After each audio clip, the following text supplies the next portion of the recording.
Hey everyone, it's Saoirse, and today we have our pink and green on because we are going to talk about Wicked. This was published in 1995 by Gregory Maguire. I know I'm very, very late to the game. I actually never read the book, never saw the musical. I didn't have any real knowledge of the story until I watched the movie a few months ago. And if you're coming here because you've seen the movie and you want to know, should I read the book? I really liked the film. I would like to read it.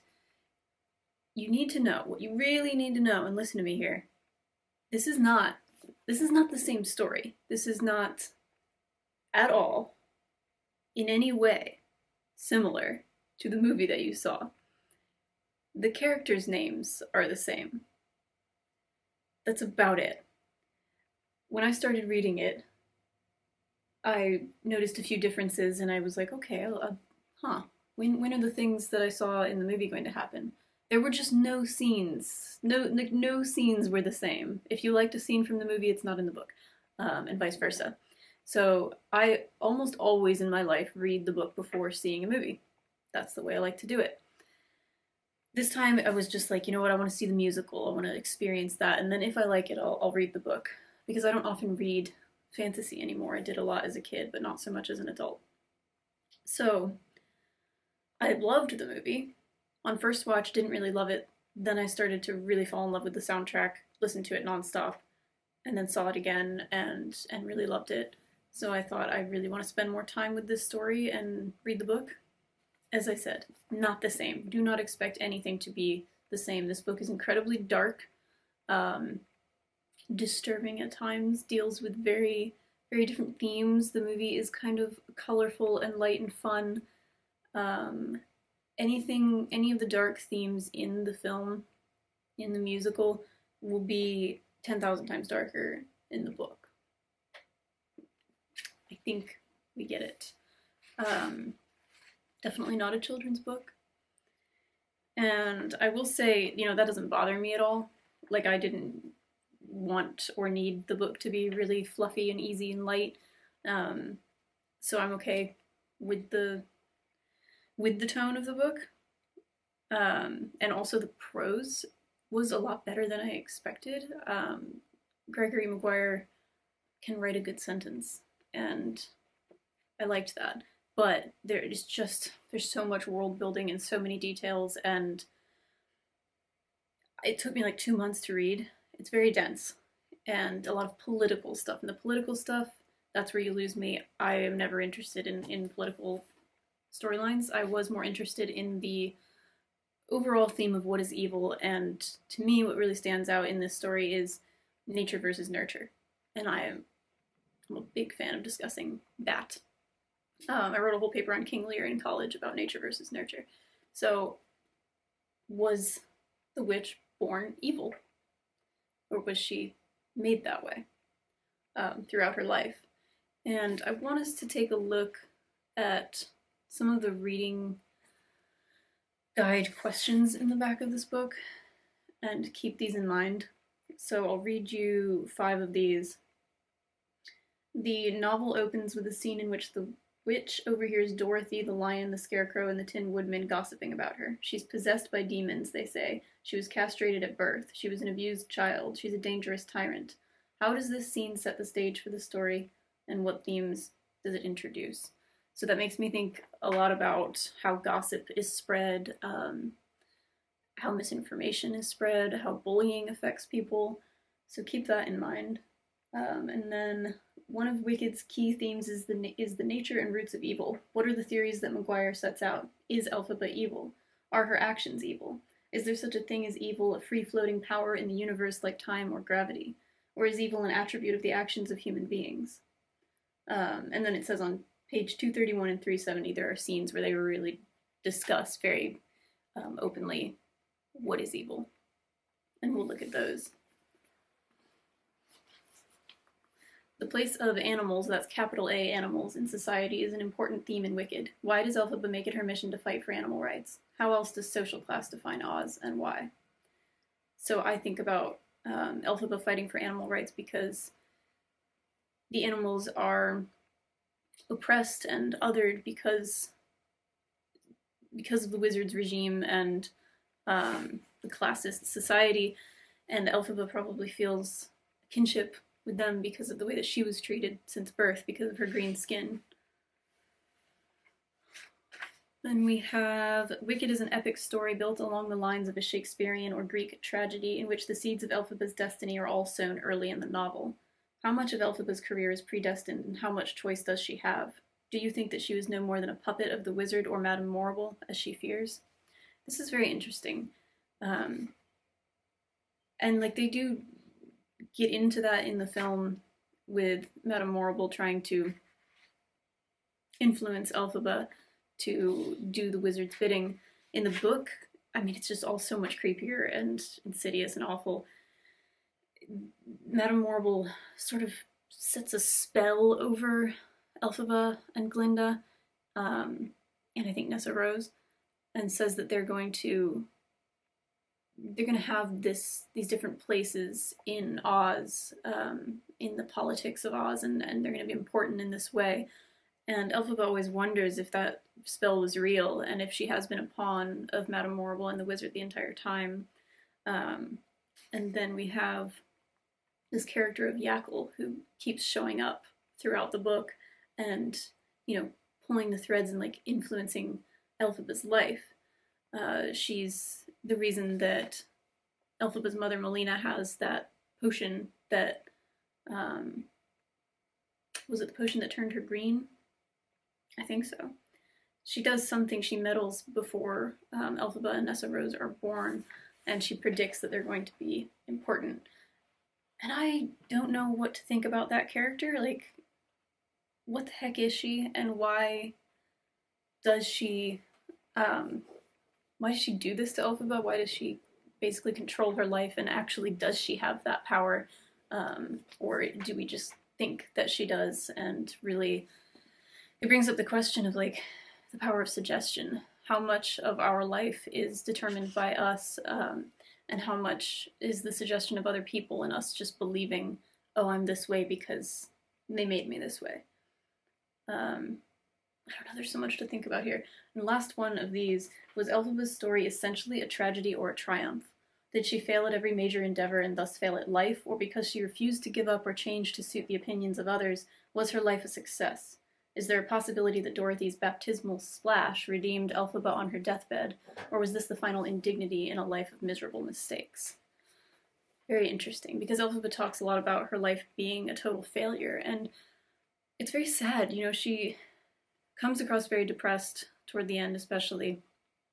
And oh yeah, there's going to be tons of spoilers in this. So after the death of Fiyero and her inability to get forgiveness from Fiero's wife, Sarima, she seems to stop caring completely about anything. And, you know, I don't feel that she does anything particularly evil. Like, the one thing that I felt wasn't really fully developed in this book was that persona of evil. You know, she starts calling herself the Wicked Witch of the West toward the end, but what the heck does she really do other than hang out in this castle by herself? It didn't seem like she had this reign of terror over Oz like in the original movie. You would think, oh, she's absolutely evil. You know, she was just basically hanging out with a monkey and her son that she doesn't really like that much. So, I don't know. I did go and watch some interviews with Gregory Maguire because my big question after watching the movie and then starting the book was, did this man know like what they were going to do to his story when they adapted it? Did he know how like fluffy and light it was going to be compared to the darkness of the book? And he seemed totally fine with it, and he said like they kept to the essence of it, and he actually thought that the book kind of does lend itself to being a musical. The story lends itself to being a musical, and he just didn't see that at the time when he was writing it. But he said this very interesting thing in one interview. He said, we're so drawn to these stories that we knew as children, like The Wizard of Oz, because these are the oldest concepts that we own, these ones that we got in childhood. and we want to examine them again as an adult. So we said we're older as children inside ourselves than as adults. So for example, I've been an adult for 12 years, but I've been a child for 30 years. So that version of me was first, and it has stayed inside me throughout this entire time. So at 30, I still have all of my child years within myself. So I thought that was very interesting to say that we're older as children in ourselves than we are as adults. Everything that we learn throughout our lives is kind of filtered through that lens of being a child, and we can't help that because that was the first thing we knew. So very interesting to take a beloved childhood story and tell it this way. So I guess I'll just read a little bit on the back here. Wicked is about a land where animals talk and strive to be treated like first-class citizens. Munchkinlanders seek the comfort of middle-class stability, and the Tin Man becomes a victim of domestic violence. And then there's the little green-skinned girl named Elphaba, who will grow up to become the infamous Wicked Witch of the West, a smart, prickly, and misunderstood creature who challenges all our preconceived notions about the nature of good and evil. So now I have about 100,000 quotes that we'll get into that help us look at some of these themes. It's going to be a lot, so buckle up. So this is a proverb that Nanny would sing in the nursery. Born in the morning, woe without warning. Afternoon child, woeful and wild. Born in the evening, woe ends in grieving. Night baby borning, same as the morning. She says she remembered this as a joke fondly. Woe is the natural end of life, yet we go on having babies. So this made me think, like, is misery inevitable? This book would have you think yes. That we just keep doing things knowing that the outcome is going to be bad. And it makes me wonder, did Elphaba always know that there wasn't going to be a happy ending for her or for Oz? And how do you get up every day and, like, find a reason when you think that?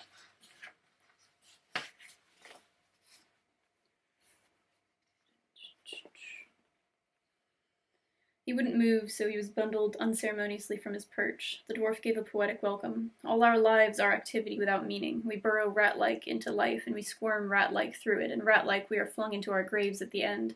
Now and then, why shouldn't we hear a voice of prophecy or see a miracle play? Beneath the apparent sham and indignity of our rat-like lives, a humble pattern and meaning still applies.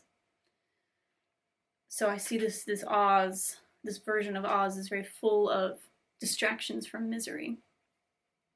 Makes me think of the bread and circuses thing of ancient Rome and the Colosseum and the gladiators, like distracting everybody from how miserable life actually is. And then if you can distract people, you can very easily influence them and, brainwash them, bring them over to your side because they're not really paying attention. Feels relevant. So the whole beginning with Elphaba's birth and childhood is very sad. She felt chilled. She scooped Elphaba up and hugged her tightly. Elphaba sagged as if boneless in her arms, neither fussing nor returning the hug, just falling limp from the novelty of being touched. So this is a great place where we can look at nurture over nature because Elphaba is neglected. She is not loved by her parents at the beginning, and they don't even touch her. They think she's a little monster. She has these sharp little teeth. And just imagine that a baby not being touched at all at the beginning of its life. You literally need that. You need that physical bonding. There have been so many studies done. If you read The Body Keeps the Score, there's a lot in there about what that does, even to other species. There have been studies on rats, I think, that if they're not given that attention and affection at the very beginning of their life, it's too late. And they're going to have mental health issues because of it. So then we meet Glinda, and it gets us thinking about why does beauty always represent good? Why does ugliness mean evil? Why is the witch always depicted as being ugly? And Glinda, who we find is a very complicated character who maybe is not straightforward and good. She's so beautiful that people are prone to trust her. Glinda didn't see the verdant world through the glass of the carriage. She saw her own reflection instead. She had the nearsightedness of youth. She reasoned that because she was beautiful, she was significant, though what she signified and to whom was not clear to her yet. The sway of her head made her creamy ringlets swing, catching the light like so many jostling stacks of coins. Her lips were perfect, as pouted as an opening Maya flower and colored as brilliantly red. Her green traveling gown with its inset panels of ochre musset suggested wealth, while the black shawl draping just so about the shoulders was a nod to her academic inclinations. She was after all on her way to shiz because she was smart. So this like beautiful description of her. It is so interesting and frustrating that throughout history we have always had this inclination to depict good as beautiful and beautiful as good, because I don't know, I guess except in cases like sirens or something where they're very beautiful women who want to lure you to your death. But yeah, I don't know. I don't know what I wanted to say about that, but tell me what your thoughts are on that ridiculous trope. Okay, and then does beauty, like when you're beautiful, do you have to try? Glinda was slow coming to terms with actual learning. She had considered her admission into Shiz University as a sort of testimony to her brilliance, and believed that she would adorn the halls of learning with her beauty and occasional clever sayings. She supposed glumly that she had meant to be a sort of living marble bust. This is youthful intelligence. Admire her. Isn't she lovely? So she really goes to school thinking like I'm so important because everybody tells me I'm beautiful, and I don't have to try. I don't actually have to make an effort with my academics. Of course, I'm just going to pass because I'm brilliant. Whereas Elphaba, who has been, made fun of for her looks her whole life, has to try a lot harder. Now, of course, this is very black and white. It's not always the case. But this story is like an exaggerated version of good and evil and ugly and beautiful. So there's this part where Glinda is thinking about Elphaba. Elphaba looked like something between an animal and an animal, like something more than life but not quite life, capital L life. There was an expectancy, but no intuition. Was that it? Like a child who has never remembered having a dream being told to have sweet dreams. You'd almost call it unrefined, but not in a social sense. More in a sense of nature not having done its full job with Elphaba, not quite having managed to make her enough like herself. Interesting. So there's this discussion throughout the book of Elphaba having a soul or not, and she insists that she doesn't. And I don't really know why she insists that. Maybe it's one of those things where you've been told something so many times, you've been told that you're other, you're different from everybody else, so she is kind of just letting that be true. It's a self-fulfilling prophecy, maybe. The same way that she's like, yeah, I'm the Wicked Witch of the West. Here I am. I don't have a soul. Maybe it makes it easier for her to not feel the pain caused by people's cruel words about her, if she just leans into it and owns it and accepts it as true. Maybe she's reclaiming it. I don't know. Glinda didn't often stop to consider whether she believed in what she said or not. The whole point of conversation was flow. So there we have a great example of the danger of misinformation. This is how it spreads, and Glinda is the perfect example. She is this gossip and literally doesn't care what she's saying. She cares about like the art of conversation, the flow of it. Is it true? Who cares? Doesn't mean anything. Was it an enjoyable conversation? That's what matters. That is so dangerous when we put that above the importance of truth.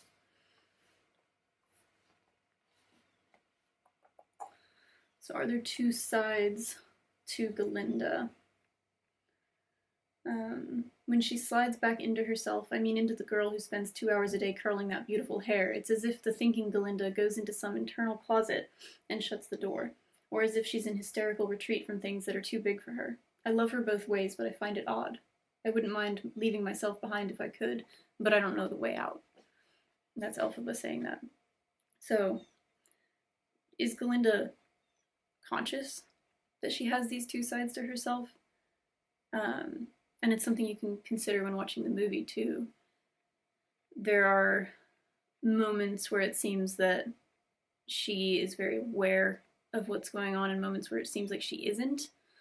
And then moments where you can tell she's pretending not to be aware, but she really does know. And I like how Elphaba says she wouldn't mind leaving herself behind, but she doesn't know the way out. She is very, very trapped within her own pain.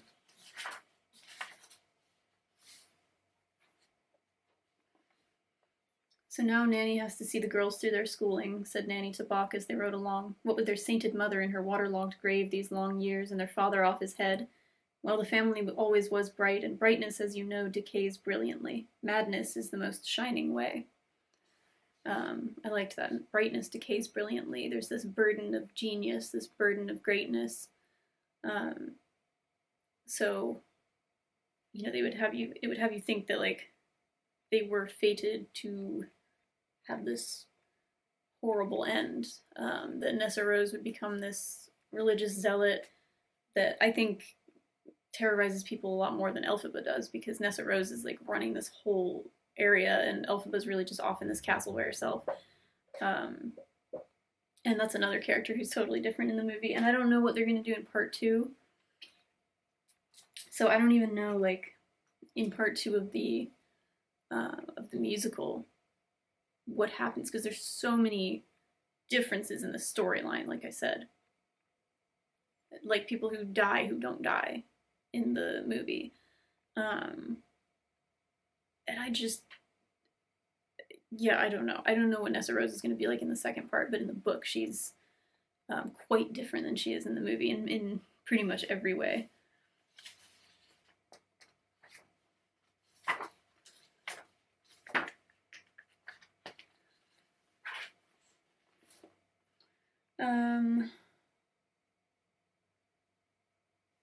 So I guess I pulled this out as like an example of the prose in this book. The head paused and came near to blushing, which in her was something like the separating of cream on a flame set too high. I am a handmaiden at the service of superiors, she continued, and my special talent is to encourage talent. So just that part about blushing being like the separating of cream on a flame set too high. Ooh, love that description. It's not easy to write similes, analogies, metaphors that aren't just hack and overused. And I think that he does a really good job of giving us these vivid images that we wouldn't really think of, and it works perfectly in a story that is so strange like this.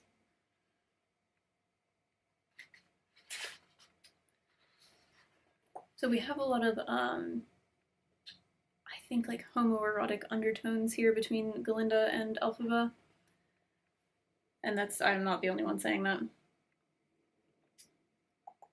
Nessa Rose said, "Catch her, I can't, and she sagged against Nanny's bosom, and Glinda swooned at the same moment. Elphaba thrust out strong arms and scooped Glinda in mid-collapse. Glinda didn't really lose consciousness, but the uncomfortable physical nearness of hawk-faced Elphaba after that undesired act of desire made her want to shiver with revulsion and to purr at the same time. Steady on, girl, not here, said Elphaba. Resist, come on.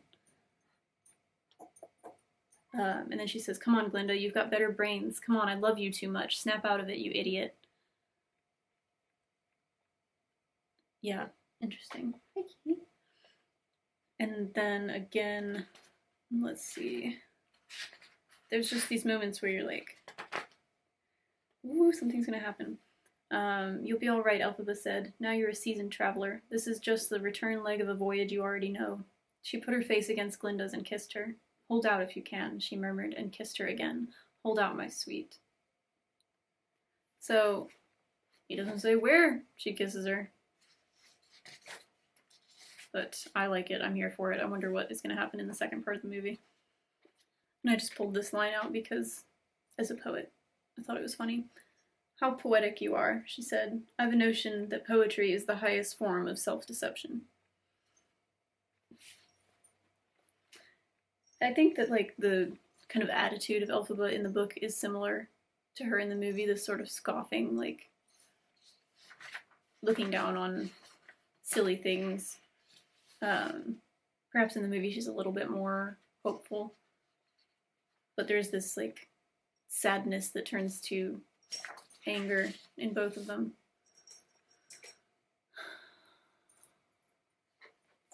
Okay, so she's very hesitant to accept affection. She's really resistant to it, and I like the way that we see it illustrated as something that burns her, because we know from the beginning that she can't be around water.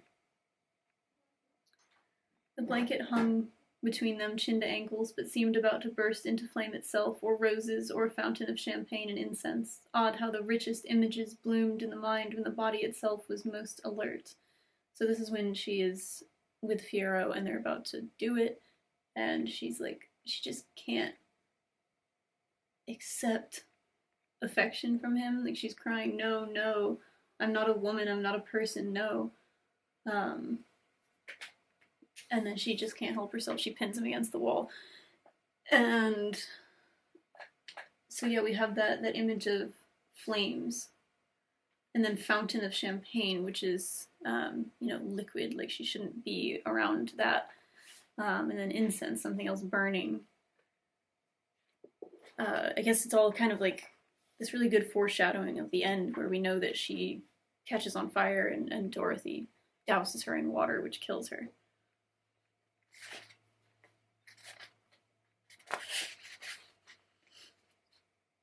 "This is why you shouldn't fall in love. It blinds you. Love is wicked distraction."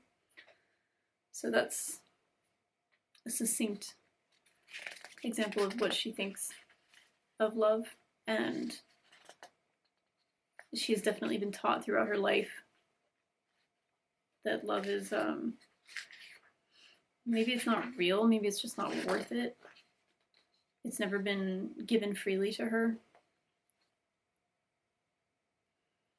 She was circulating through the crowd as if trying to locate someone. He believed incredibly that she didn't know he was there. Was she so intent on finding the right victim and he didn't fill the bill?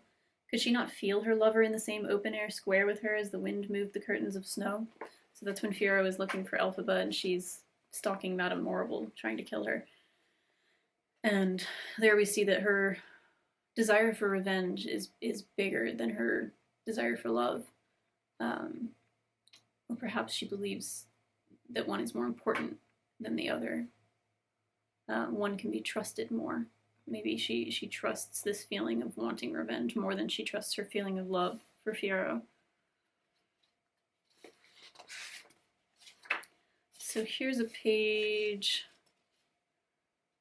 where we talk about what is evil.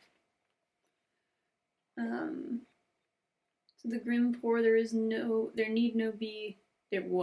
need be no pourquoi tale about where evil arises. It just arises. It always is. One never learns how the witch became wicked, or whether that was the right choice for her. Or is it ever the right choice? Does the devil ever struggle to be good again? Or if so, is he not a devil? It is at the very least a question of definitions. A question of definitions. So is there a definition for evil? I think all of these villain origin stories that we seem to be getting a lot of lately they're humanizing villains that previously were really one-dimensional, and they were just out for revenge, and we didn't really understand why. I wonder if this is just because of what was happening in history during the 20th century, but we were fed the idea that evil is just born and not created, and that we just have to fight against it and defeat it. And now we're seeing, like we have a hand in creating the evil that's in this world.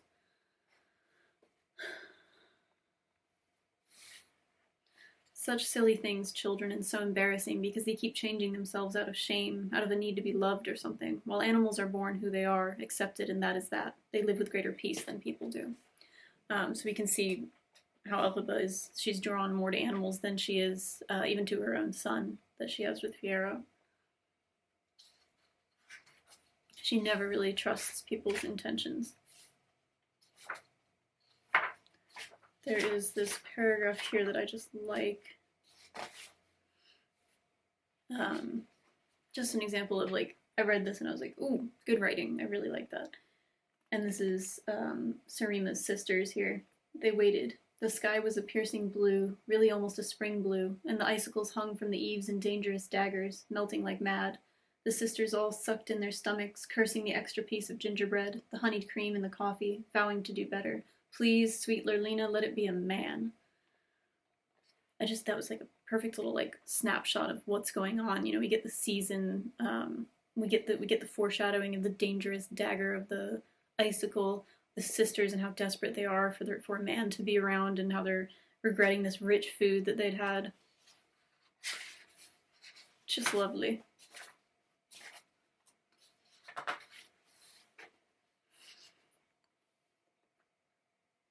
In telling tales of Shell's daring do, her racy old heart pitter-pattering almost visibly beneath her breastbone, Nanny revealed details of the wizard's campaigns. It made Elphaba furious, for she had kept hoping to lose interest in the ways of evil men.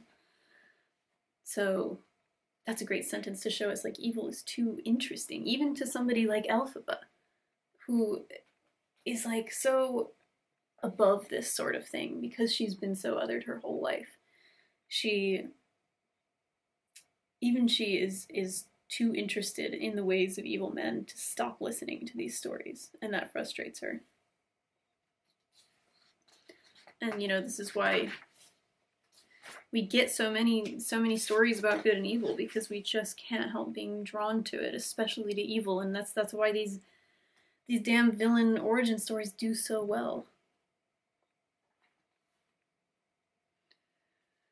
Pay those soldiers no mind, they'll go away eventually, said Nanny, who was at the time of her life when everything was either the final fatal crisis or a dismissible matter indeed.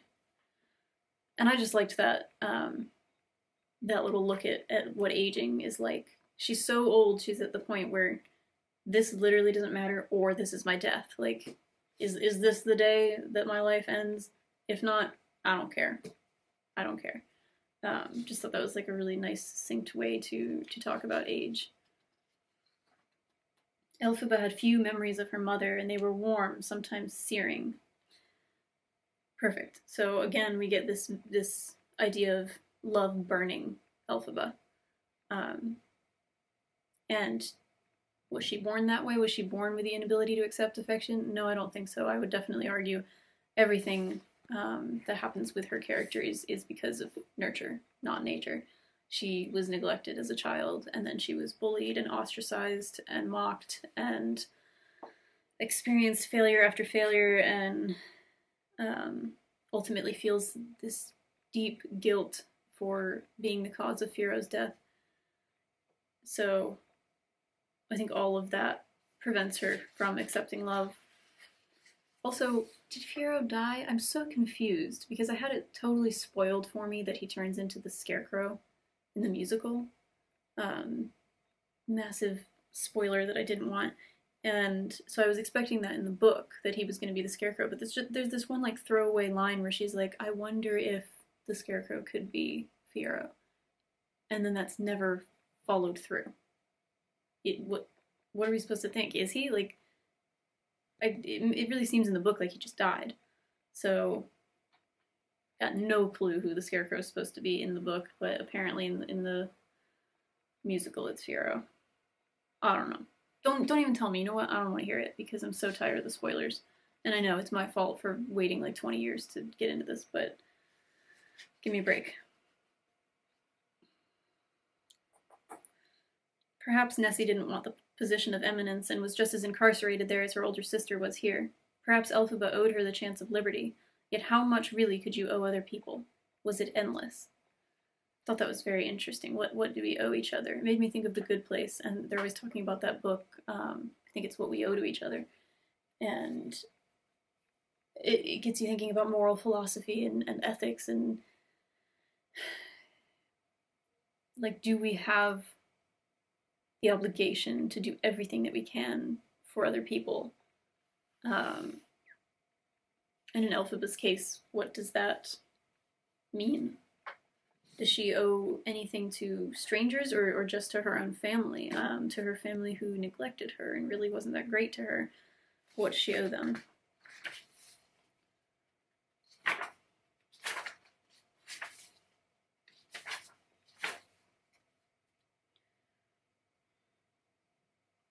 The more civilized we become, the more horrendous our entertainments, said Frex. And then later, poets are just as responsible for empire building as any other professional hacks. So that made me think about like the danger of art, because art is often used as propaganda, but a world without art is not worth living in. Art, while being propaganda, can also be a form of resistance. And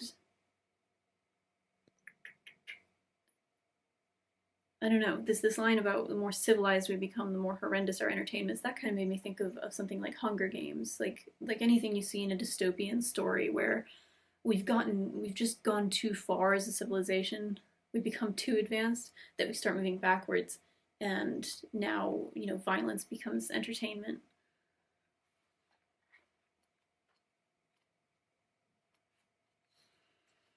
So here on this page, this is in the part, the murder and its afterlife.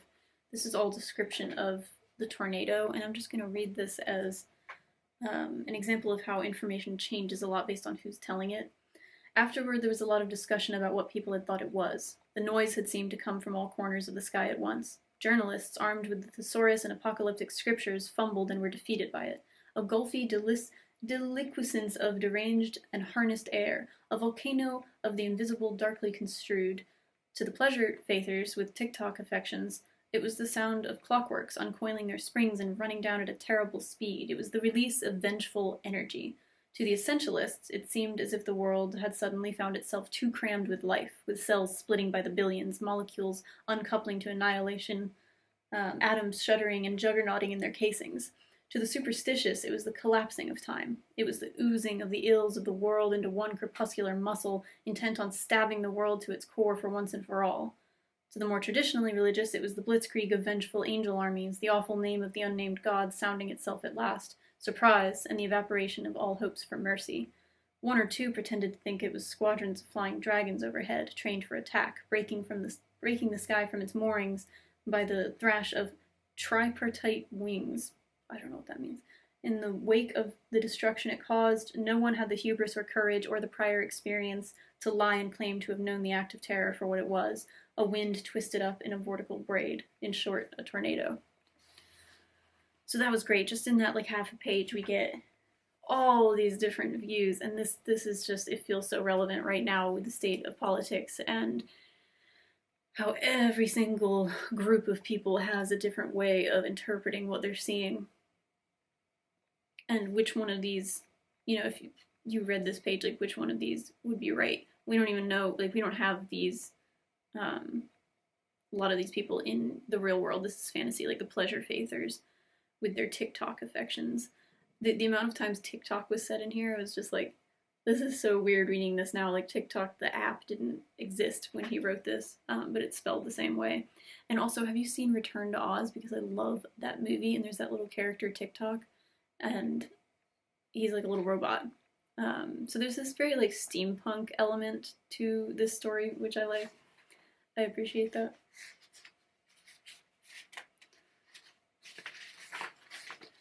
So there's this part after Nessa Rose has been killed by the house landing on her. Elphaba says, "I never had the love of architecture that you did, Glinda. I just read the slogans. She walked all over us. Why shouldn't they paint all over her Belvedere, if she did in fact walk all over them? Tyrants come and go, Belvederes are forever," said Glinda. "I can recommend top-notch restorers the moment you ask." I love how obsessed Glinda is with architecture and this eternal beauty. This part made me think of Notre Dame. Tyrants come and go, Belvederes are forever. So many things have happened throughout human history. and yet Notre Dame, even despite the fire, is still standing. And so many buildings from that time in history and even older are still standing. And all of the people that caused so much suffering in those hundreds of years since then, they're all dead. Just an interesting way to look at it. I have always felt like a pawn, said the witch. My skin color's been a curse. My missionary parents made me sober and intense. My school days brought me up against political crimes against animals. My love life imploded and my lover died. And if I had any life's work of my own, I haven't found it yet, except in animal husbandry, if you could call it that. So, again, here's the question that, like we talked about in the reading guide. Does she have control of her life? Are all of these things happening because she has been a pawn? Is this Elphaba recognizing that there is some dark force at work over her life? Or is it her saying, I'm not going to take responsibility for any of the bad things that have happened? Like, is she just saying, I'm not going to take responsibility for that? The witch pulled back. They stood glaring at each other. They had too much common history to come apart over a pair of shoes, yet the shoes were planted between them, a grotesque icon of their differences. Neither one could retreat or move forward. It was silly, and they were stuck, and someone needed to break the spell. But all the witch could do was insist, I want those shoes. So here she is with her sister, and we see how it's easier to become petty and evil than face problems. And in a way, this is very accurate, especially with family. Like, it's easier to just go, let's hold this grudge forever, and like, let's never face the issues that are between us that we really need to heal. Instead, let me just get those shoes, and then you just get consumed by revenge and by winning. So I get that, and I like it, but in a way, I felt like it was just too fast, the way that she just flipped into this, oh, I'm obsessed with these shoes now, and that's going to be my whole thing, and that's going to bring about the end of the story. And just, it felt like we had so much. I mean, this book is long. We had so much time to be developing her character into what we see as like the evil witch in the movie, in the original Wizard of Oz. And I just didn't feel like we got there. It felt like, oh, all of a sudden she's obsessed with the shoes, and it didn't feel true to her character. I just needed like a little bit more of that transition. People always did like to talk, didn't they? That's why I call myself a witch now. The Wicked Witch of the West, if you want the full glory of it. As long as people are going to call you a lunatic anyway, why not get the benefit of it? It liberates you from convention. Liberates you from convention, that's interesting. So what is she trying to be free from? Is she trying to be free from mediocrity? Is she in a way enjoying this fame that she has, even though it's infamy? Is she reclaiming and owning this title that people give her? Or is she feeding into it in a way that she doesn't need to? Has she just completely given up and accepted she's going to be seen as evil, so she's going to become evil? The shoes are very magic, aren't they? Said Milla. Or is it just symbolic?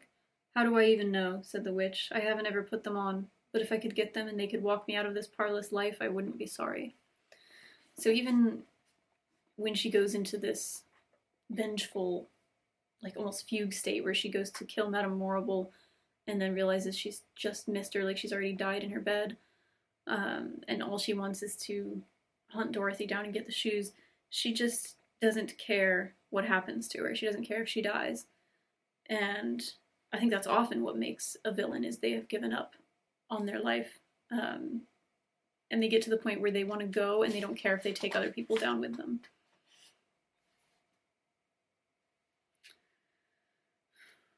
The blue stone was now grindstone. The air itself seemed warm and earnest, the 10,000 exhalations of a city panting every second to increase its wealth. The trees were shriveled and gray, and not a single animal in sight. That just felt relevant right now. We see the way that Oz is just destroying itself because of this desire to increase its wealth and power.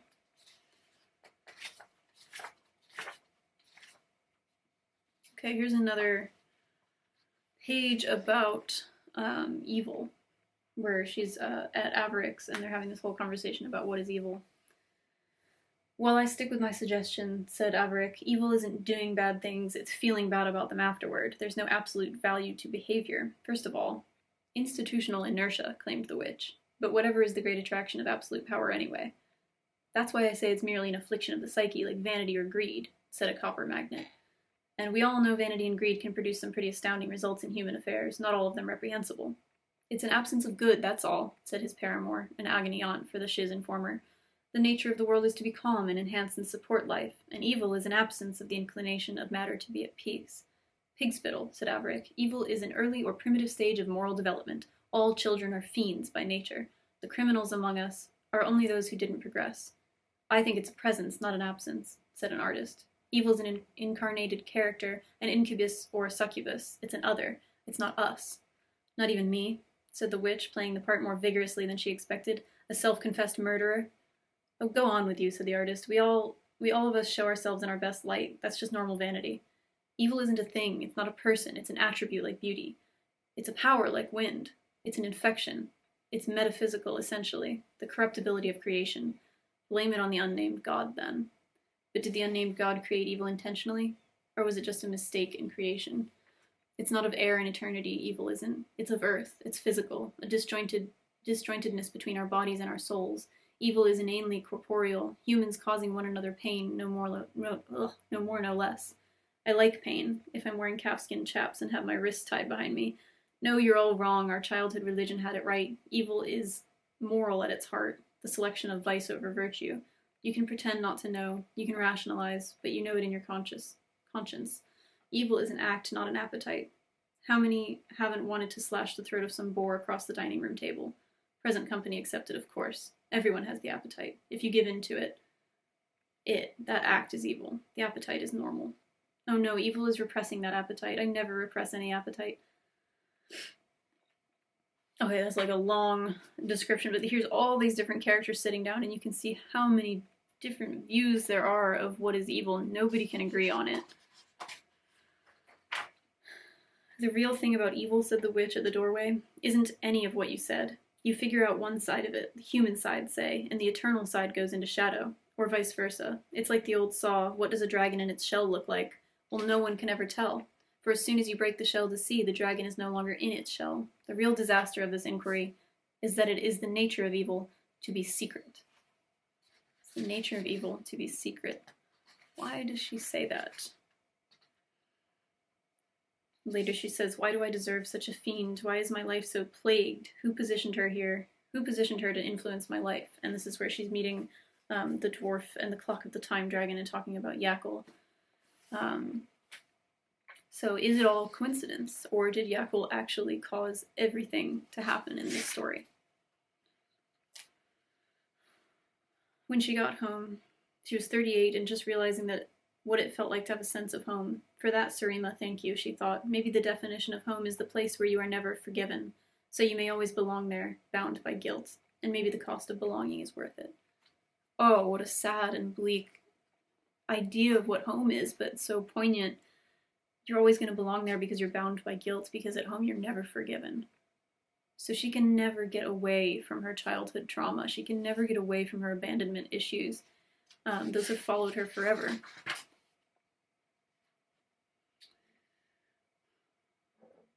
Should she pursue Dorothy? Should she snatch those shoes away? And what were her real motives? Was it to keep them out of the hands of the wizard, just as Glinda had wanted them out of the hands of the power-hungry Munchkinlanders? Or was it to snatch back some small shred of Frex's attention, whether she had ever deserved it or not? So this motive for getting the shoes, we're seeing now, maybe it's because she just wants her father to love her. She wants her father's affection as much as he gave it to Nessa. She wants it for herself. And toward the end, we get this little discussion of religion.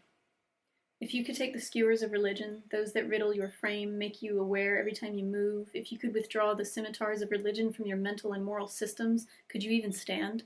Or do you need religion, as, say, the hippos in the grasslands need the poisonous little parasites within them to help them digest fiber and pulp? The history of peoples who have shucked off religion isn't an especially persuasive argument for living without it. Is religion itself that tired and ironic phrase, the necessary evil?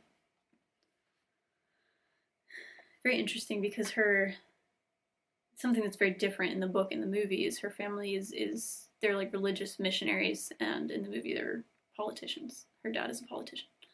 So Nessa Rose becomes this religious icon, and she definitely uses religion her whole life. Nessa Rose does, to kind of like give her something to hold on to, because she's been dealt such a difficult hand from the beginning of her life.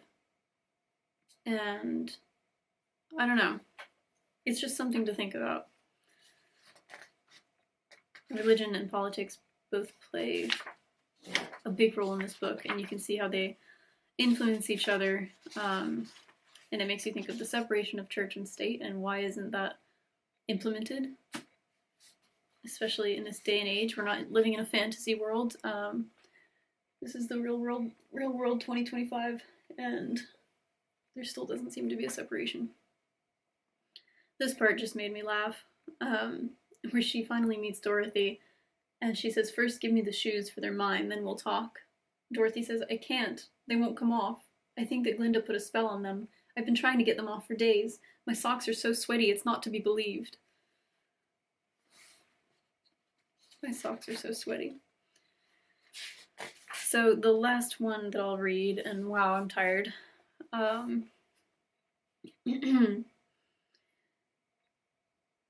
Dorothy is asking for forgiveness because it's her house that landed on Nessa Rose, the witch's sister, and killed her.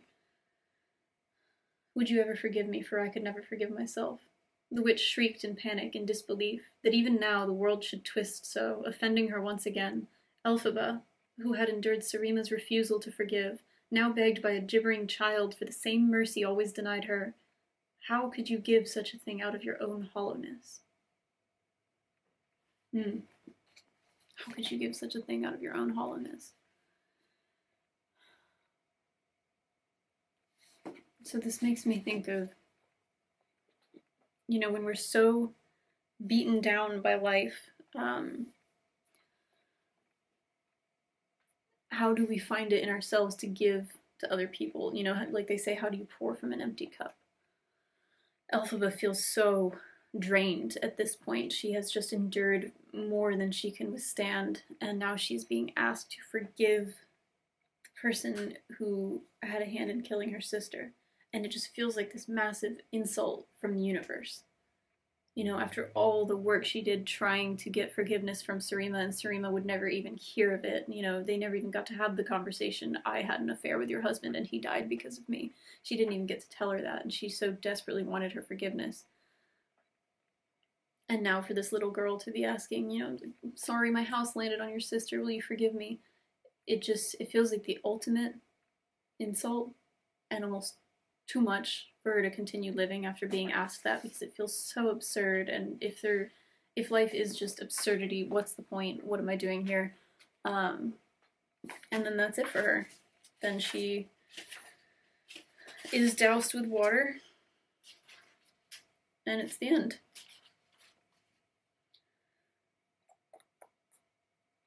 I guess I'll read, just that little paragraph where she throws the water on her. "She was caught, twisting, trying, full of will, but toward what? A fragment of the brush of the broom fluttered off and lit on her skirt, and there was a run of flames in her lap, eating up the driest tinder in the Vincus. Oh, will this nightmare never end?" screamed Dorothy, and she grabbed at a bucket for collecting rainwater that in the sudden flare-up of light had come into view.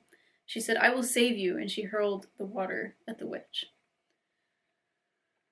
An instant of sharp pain before the numbness. The world was floods above and fire below. If there was such a thing as a soul, the soul had gambled on a sort of baptism, and had it won?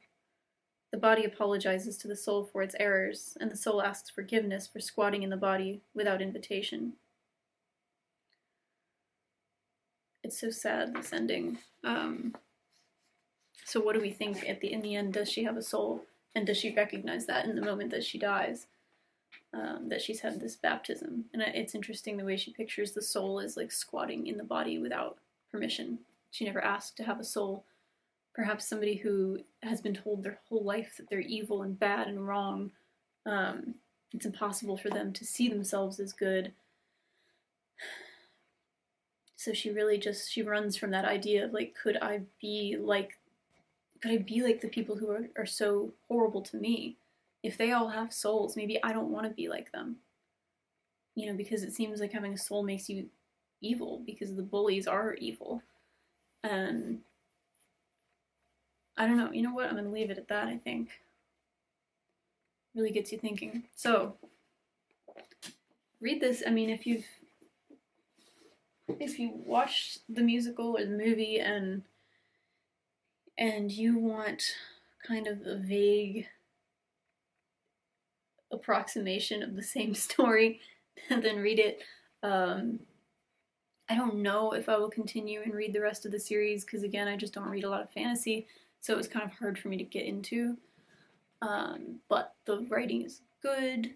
The, like, you know, at a sentence level, it's good. I like what I heard him say in his interviews about his process. And